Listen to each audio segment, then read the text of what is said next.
I would like to acknowledge the traditional custodians of the land in which we work and live and recognise their continued connections to the land, water and community. I pay my respects to elders past, present and emerging. I'd like to warn viewers in the presentation it may contain contents of Aboriginal people's names, articles and images of deceased people. This presentation will encompass the terminology of Aboriginal peoples to support Aboriginal people and Torres Strait Islanders. My name is Vanessa. Today's presentation will focus on the impacts of the justice system on Aboriginal peoples. The presentation will discuss challenges Aboriginal peoples experience in overrepresentation, youth and the justice system, discrepancies and reoffending. Aboriginal people have experienced challenges with criminal justice since colonisation. Since the 1980s, the Aboriginal people incarceration rate has increased. The overrepresentation in the justice system influences social destruction and intergeneration trauma. Intergeneration trauma persuades psychological disadvantages, which is the consequences of historical oppression and contemporary disadvantages. Oppression and contemporary disadvantages influences determinants on Aboriginal youth and can filter into reoffending. Prior to the British colonisation of Australia in 1788, Aboriginal people have lived in Australia for approximately 60,000 years. Aboriginal people were hunter-gatherers. Colonisation contributed to segregation, slavery, genocide, social injustice, marginalisation, and disparities in the criminal justice. The magnitude of the consequences caused by colonisation affects Aboriginal people in contemporary society. Colonisation influences the complex factors and determinants associated to offending youth, incarceration, reoffending and the justice system. Adult Aboriginal peoples populate 27% of Australian prisons. Overrepresentation of Aboriginal people is a contributing factor to increase incarceration rates. In 2016, 20 in every 1,000 Aboriginal peoples were incarcerated. Duwai Hussein, a 12-year-old Aboriginal youth, addressed the UN Human Rights Council regarding the disadvantaged Aboriginal youth experience, the discrepancies over sentencing and the impacts of the sentencing. My name is Duan. I'm 12 years old. I'm from Marinda and Garwa country. I came here to speak with you because the Australian government is not listening. The adults never listen to kids like me, but we have important things to say. I'm the star in a new documentary In My Blood It Runs. The film shows that I felt like a failure at school. I was always worried about being taken away from my family. I was nearly locked up in jail.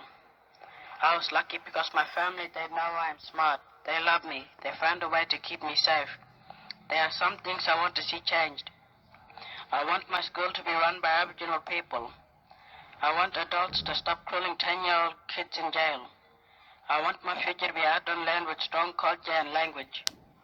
My film is for all Aboriginal kids. It is about our dreams, our hopes and our rights. I hope you could make things better for us. Thank you.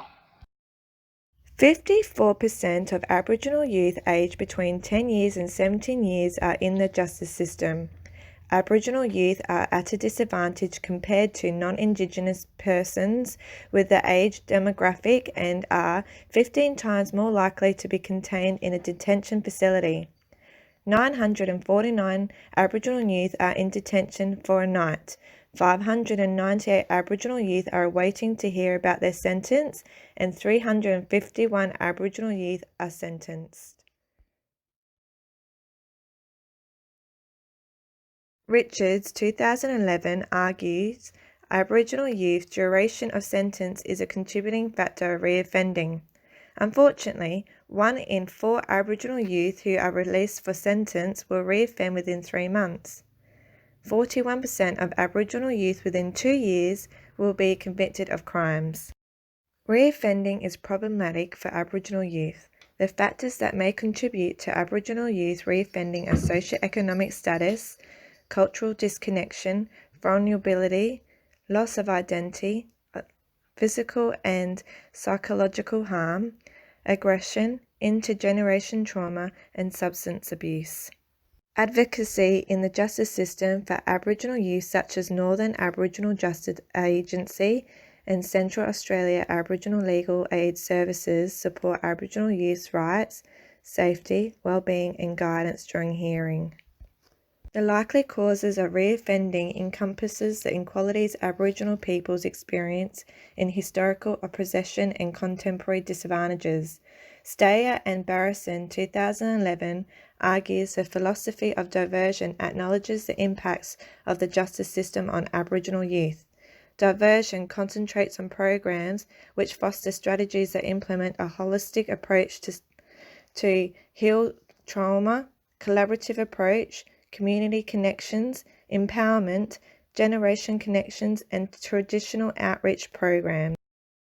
Closing the Gap initiatives aims to reduce Aboriginal youth overrepresentation in the justice system by reducing the rate by 11% to 19% by 2028.